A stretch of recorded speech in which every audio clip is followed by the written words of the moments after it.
Years ago, people mostly talked face to face. If Sarah wanted to tell Ben about her problems at work, she would go to his house. They would drink coffee and talk for hours. In those days, people believed listening was just as important as speaking. Today, our world is very different. With cell phones and busy jobs, people do not always listen carefully anymore. Jake, for example, works in a big city.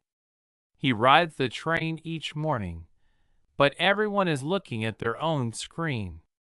One morning, he saw Linda, an old friend, trying to talk to her boss about a mistake at work. Her boss was typing on his phone during the talk. Linda felt sad and nervous because her boss did not listen to her. This has become a real problem in many places.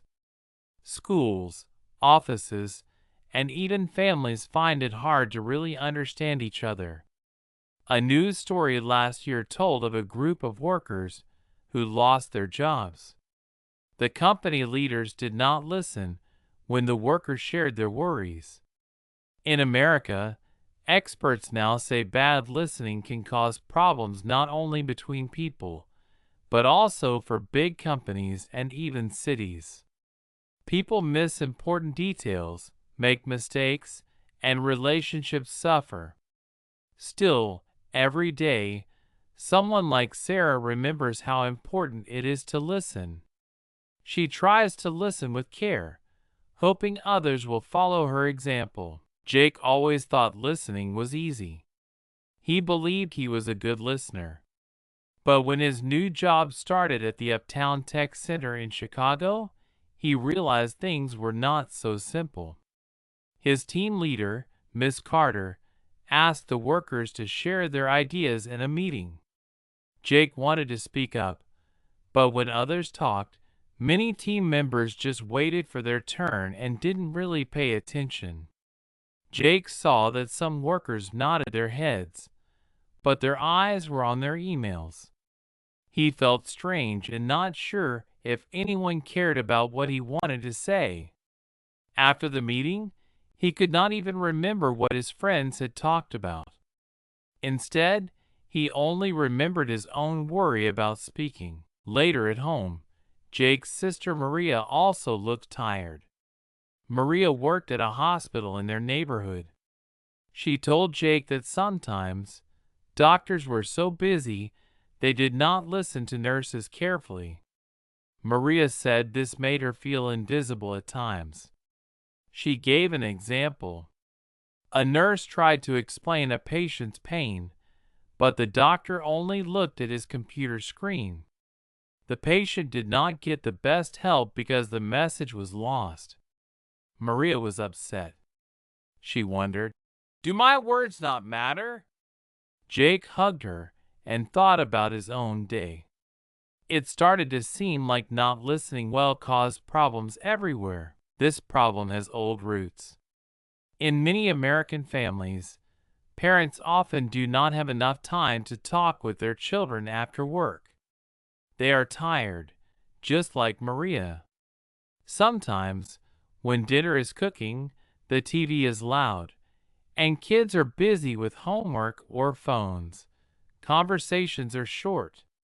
Robert, a friend of Jake's from school, remembered how his mom used to read stories at bedtime and listen to all his thoughts. But now she works 2 jobs. Robert eats dinner alone sometimes, and there is no quiet time for sharing. He misses the close feeling he had with his mom before. Families like Robert's feel alone because everyone is too busy. It is not only families and hospitals that suffer. Even city leaders make mistakes when they do not listen to people. In one small American town, a plan was made to build new roads. Local workers tried to say these roads would cause traffic problems, but city leaders did not listen. Soon there were big traffic jams, and people got to work late every day. Local store owners felt angry because fewer people came to shop.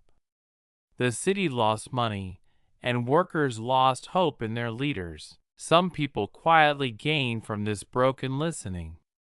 A company boss who doesn't listen to workers may still get his project done, but he misses new ideas that could make things better.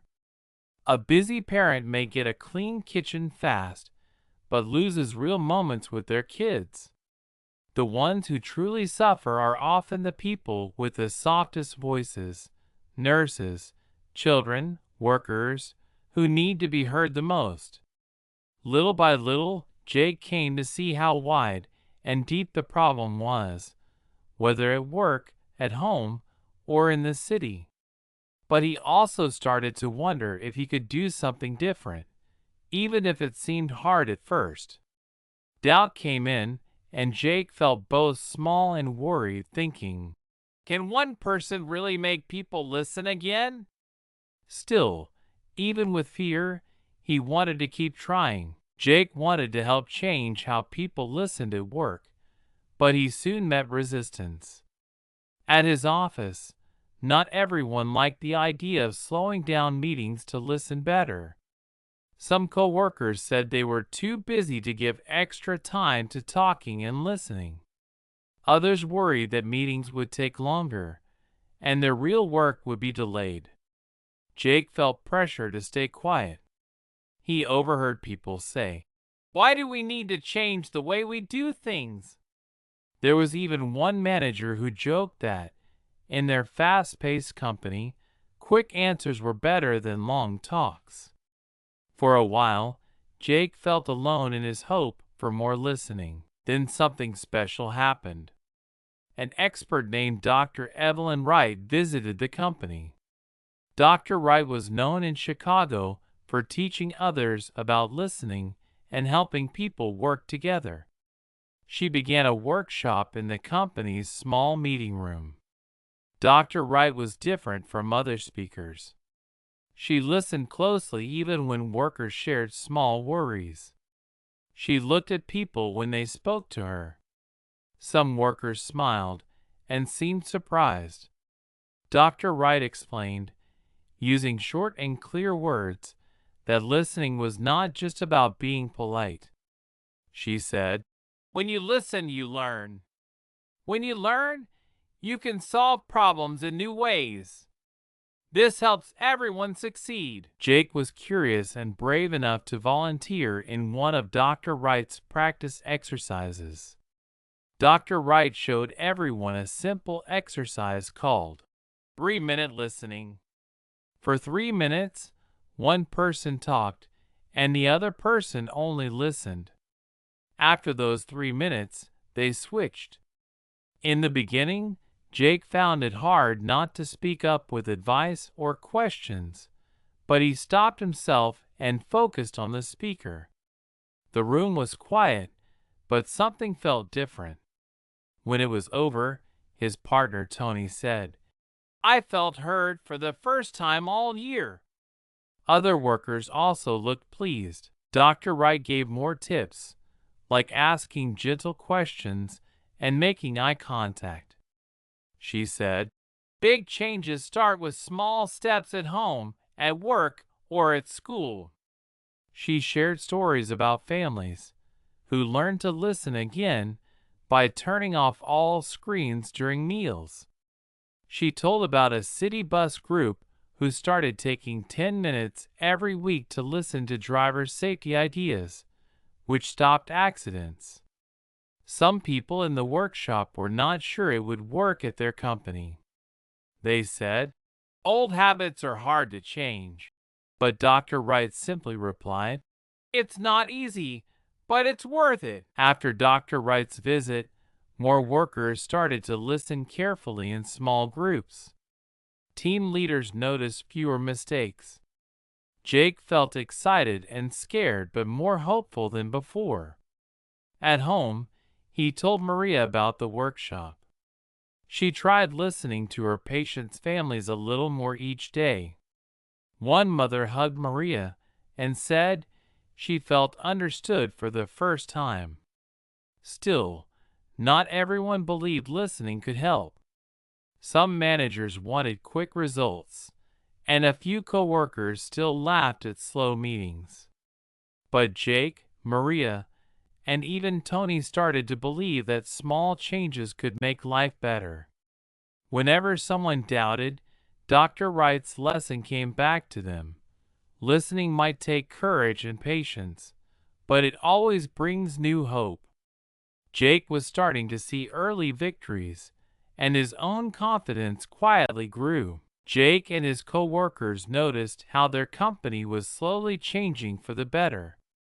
People were listening more in small groups, and mistakes at work were going down. But suddenly trouble hit. Uptown Tech Center was about to launch a new project, the biggest in years. The company's leaders set a speedy deadline, and the pressure was high. On Monday morning, everyone came to work early. During a big meeting, loud voices filled the room. Some workers tried to share their concerns about the schedule, but the directors waved their hands and asked for quick ideas only. Fear grew in the room. Jake could see people closing their notebooks and looking at the floor. The old problems returned. It seemed like the leaders forgot Dr. Wright's lessons. Listening felt like an old story again. After work, a message appeared on the company's social media page. Some workers, using fake names, shared stories about not being heard or supported. Soon, local news reporters picked up the story and wrote about the company's broken promises. A colorful headline on a Chicago news website said, "Are employees at Uptown Tech Center being ignored?" People all over the city began to comment. On social media, the hashtag #HearUsNow started trending. People from other companies, hospitals, stores, and even schools spoke out about how they felt unheard too. Maria, watching from the hospital, showed Jake messages from nurses and patients sharing their stories on the same hashtag. It was not just a small office problem anymore.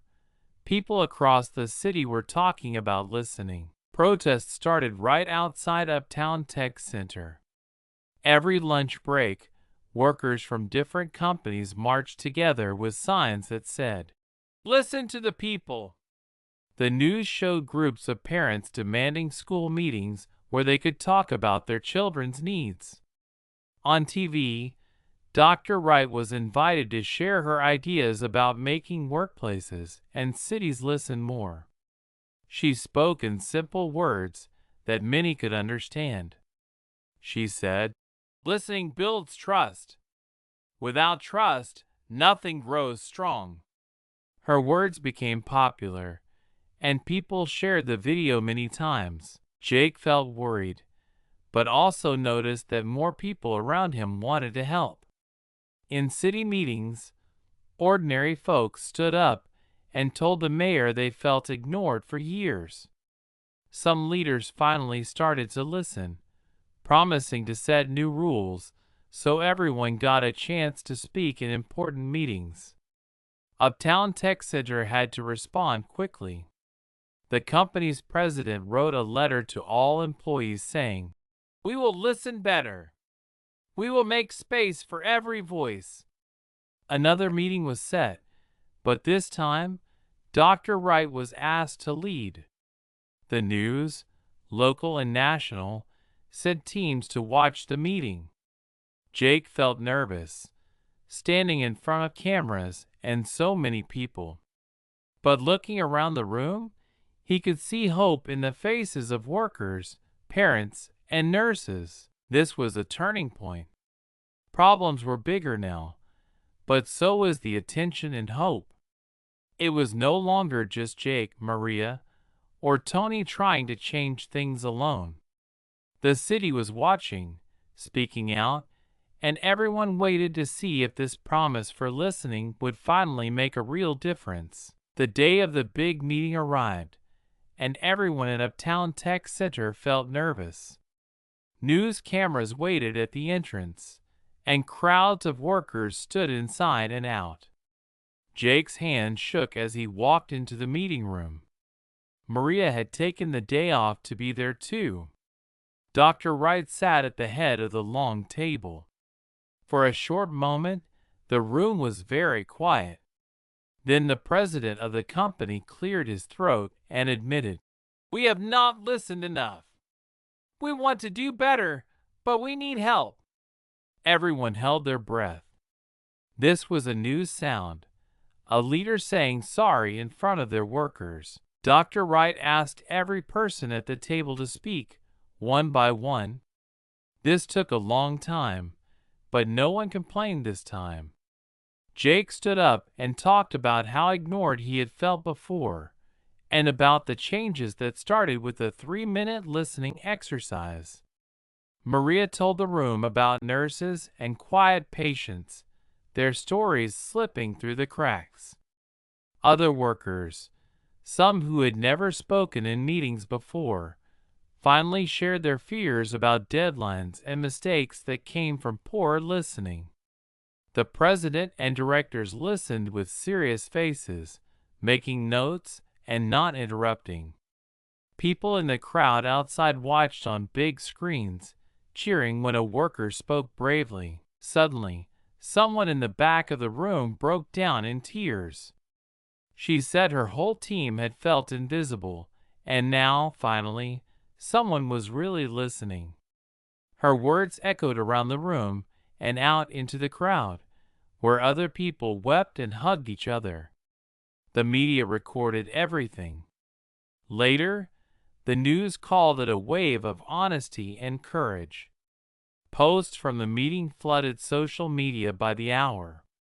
People in other parts of the city, even in different states, posted their own stories using #HearUsNow.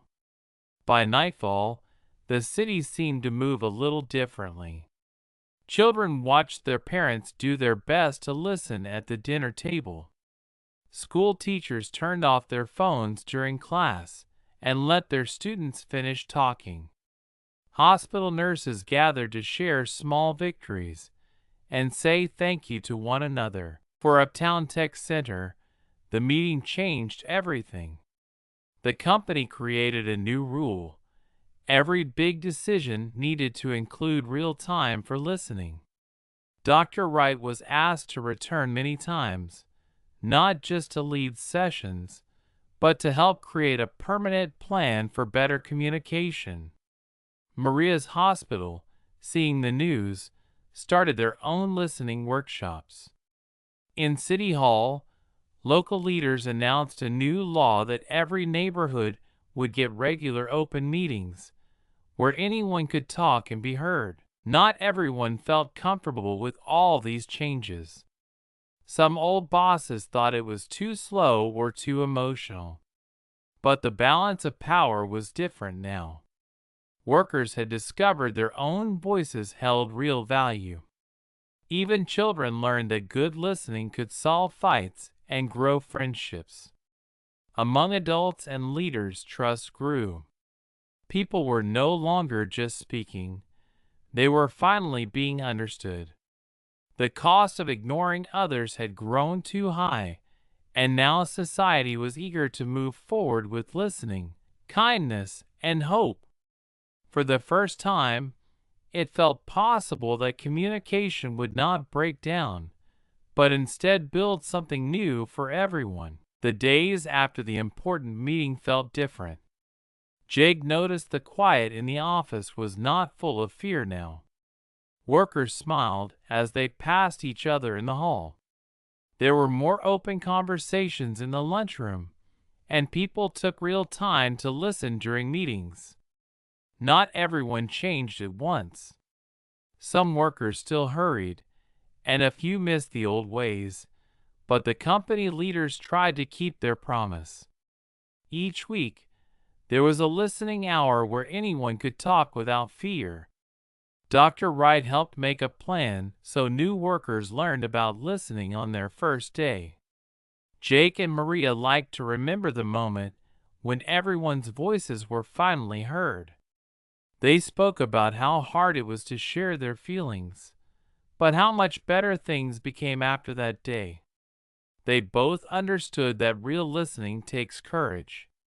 There will always be times when people would rather speak than listen, but every small step toward understanding can help. In the city, change was spreading. Other businesses talked to Uptown Tech Center leaders and wanted to try their ideas too. Slowly, more organizations set up their own everyday listening hours and group talking times. Children at school noticed their teachers created space for every student's opinion. Even families in quiet homes, watching the news, began listening to each other more at dinner. Jake's friend Robert, who once ate alone, now had no screens, evenings to talk about his day with his mom.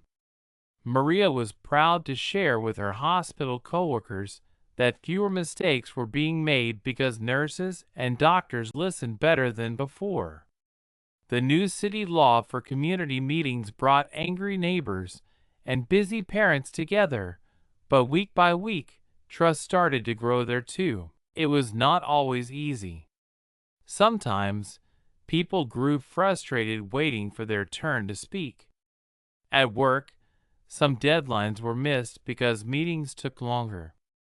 In public, some felt shy or afraid to open up, worried no one would care. Jake felt this most when a tough project needed a fast answer, and someone still wanted to talk about their feelings. But he learned, over time, that waiting and listening paid off. Problems solved with careful listening seemed to stay solved. People argued less and worked together better. As the weeks became months, the big media stories died down, but the habit of better listening remained. Local papers wrote about the listening revolution, and new experts came to town to study the progress. Dr. Wright smiled at Jake and Maria one afternoon, saying, "The solution was not huge. It was daily kindness and true attention." Jake felt proud. He realized that starting change had been scary, but in the end, taking brave action made a difference not just for himself, but for so many others. The city did not become perfect. Some voices were still loud, and some were still quiet. But people now cared more about hearing each other. Leaders learned that promises to listen needed real action. Parents learned to put away distractions. Workers asked honest questions. Children grew up knowing that being heard was as important as speaking. New solutions appeared everywhere, from small family rules to big city programs. Jake, Maria, and many others kept teaching and learning every day. The story of Uptown Tech Center showed everyone that true communication is not just about talking. It is about listening with heart and growing together, one voice at a time. In the weeks after the company meeting became news, the city continued to feel the effects. At Uptown Tech Center, some processes changed almost overnight. Teams set aside time every morning for open listening. Workers began to share not only work problems, but also celebrate small wins together. A few people struggled with the new pace. Some felt these talks slowed them down, but most learned that happier teams also work better. Managers joined training sessions to practice clear listening, and every department gave feedback on what could still improve. Jake noticed mornings felt more relaxed. When someone spoke, others stopped typing and really listened. Meetings did not solve every issue right away, but more people felt understood. Other companies across Chicago paid attention. Some businesses invited experts, like Dr. Wright, to run listening workshops. Some stores started Speak Up Saturdays, where cashiers and shoppers could share ideas for a better store experience. Hospitals continued testing new ways for nurses and doctors to speak honestly with each other and with patients. Maria's hospital, for example, made a small change by adding listening time during busy shifts. This brought down mistakes over the next month, and doctors slowly learned to trust nurses' voices more.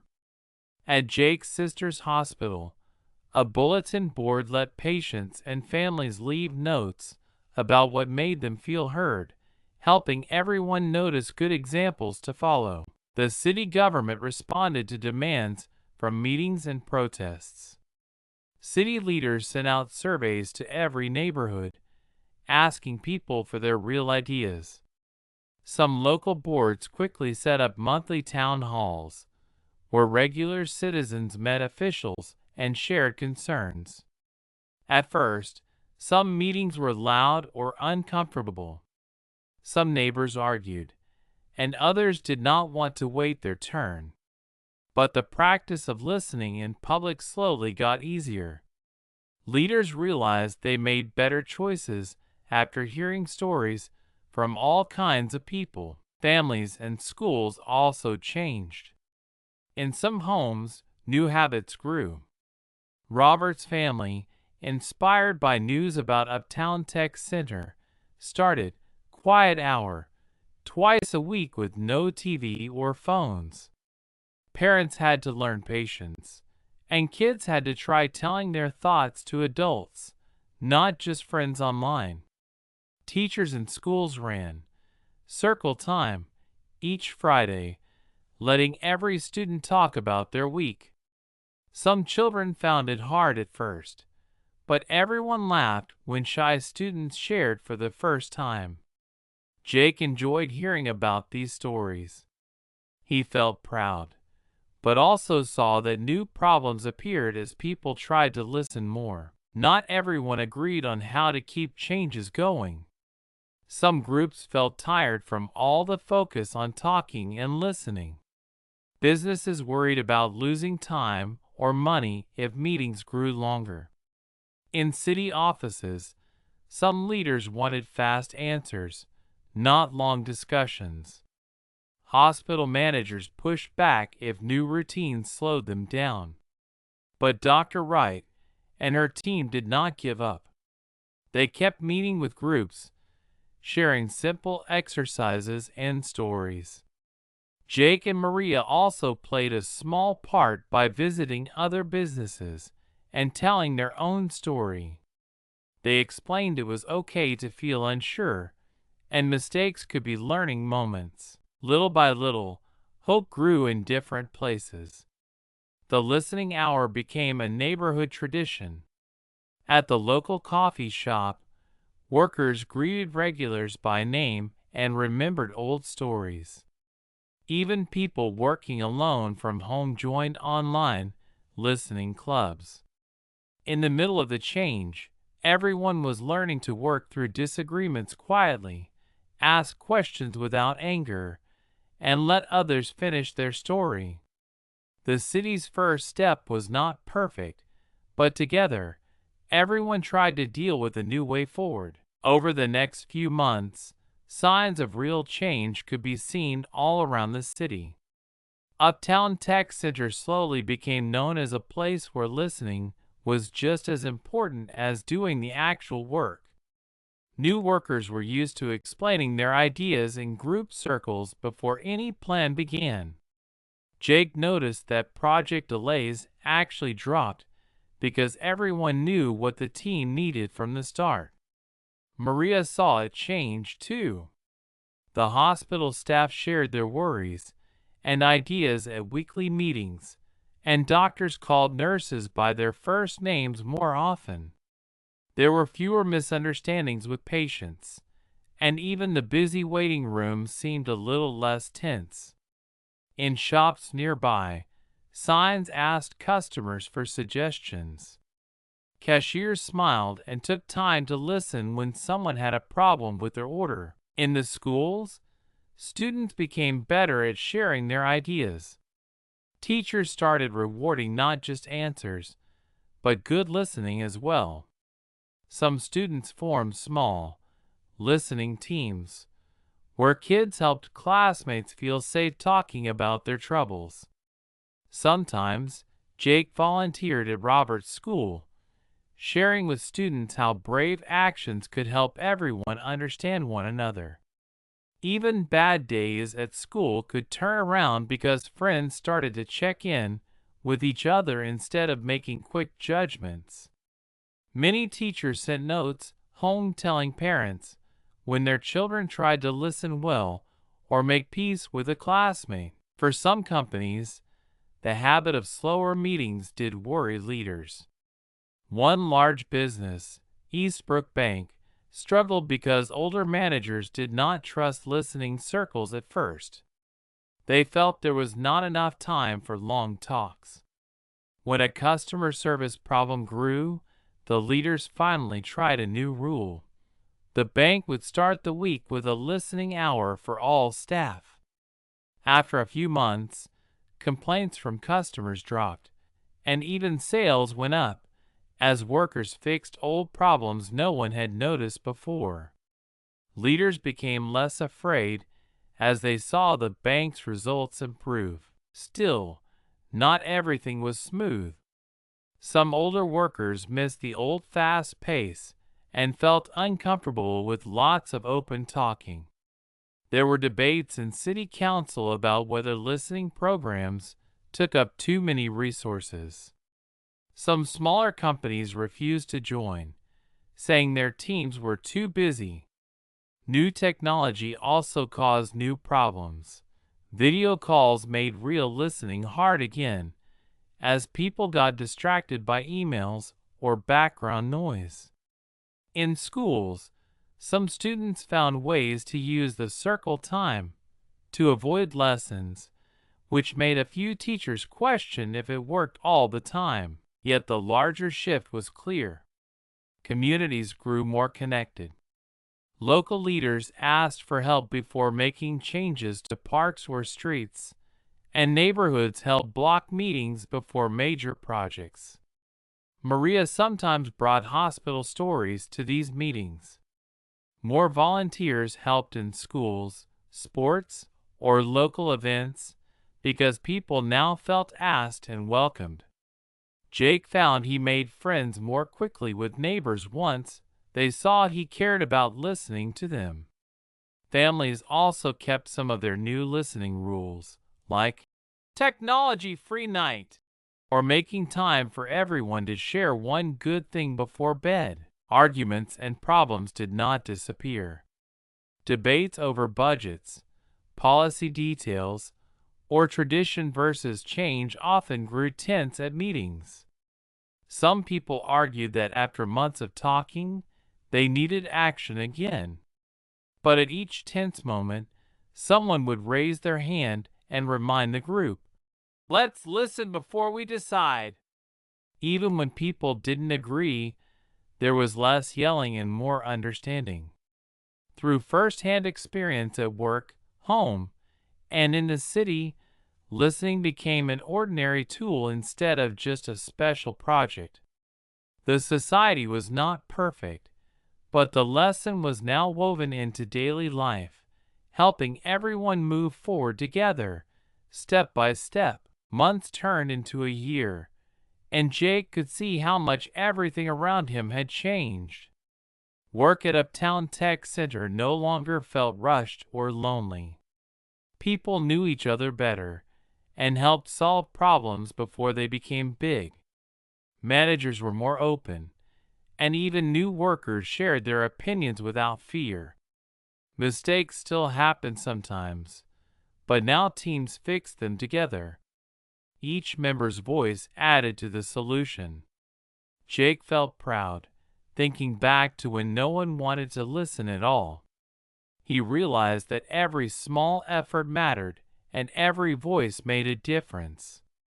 Maria's hospital became a place where patients' families felt safe bringing up worries. Doctors and nurses found running the hospital smoother with clear, honest conversation. Maria felt less tired at the end of each shift, and a sense of teamwork made everyone stronger. The city of Chicago took lessons from Uptown Tech Center and other groups, making bigger plans for the future. City leaders wrote new rules that protected regular listening sessions at every workplace. Community meetings became part of local life, not just a trend. Schools, hospitals, and offices included listening skills in their training for both leaders and staff. These programs were checked every year to make sure they worked, so that helpful habits stayed strong no matter who was in charge. The media played a role too. News stories showed people working together, listening, and solving problems from family disputes to neighborhood changes. Some television channels produced short films about the power of listening, inspiring other cities and towns across the country to try similar ideas. There were still challenges. Sometimes big companies or government offices were slow to change. Old habits came back during busy seasons, and some people wanted a return to quick decisions. But now, more people understood why that was risky. Neighborhoods paid close attention to leaders' promises and held them accountable. Workers spoke up if listening was being neglected. Maria and Jake even started a small club, inviting people from different jobs and parts of the city to share their experiences and teach good listening skills as a way of keeping the movement strong. One big lesson everyone learned was that real change does not end with one meeting or new law. It needs practice, honesty, and patience every day. Solutions to new problems often came from quiet voices, children, new workers, or people who had rarely shared before. Jake became known for encouraging others to speak up gently and for teaching the art of listening in short workshops. Maria took her listening lessons into medical circles, writing a small guide on how nurses could help hospital staff and patients communicate better. Over time, these actions created trust not just at work, but out on the street or at home. A culture of listening, in small and big ways, began to shape the future. Companies hired leaders who valued both speech and silence. Policymakers checked in with communities before writing rules, and many laws were shaped with voices from all backgrounds. People from all walks of life learned that every voice matters and every ear helps build a happier city. Through challenge and hope, society found a better way to move forward, step by step, one real conversation at a time, and the promise of growth stayed alive for the next generation.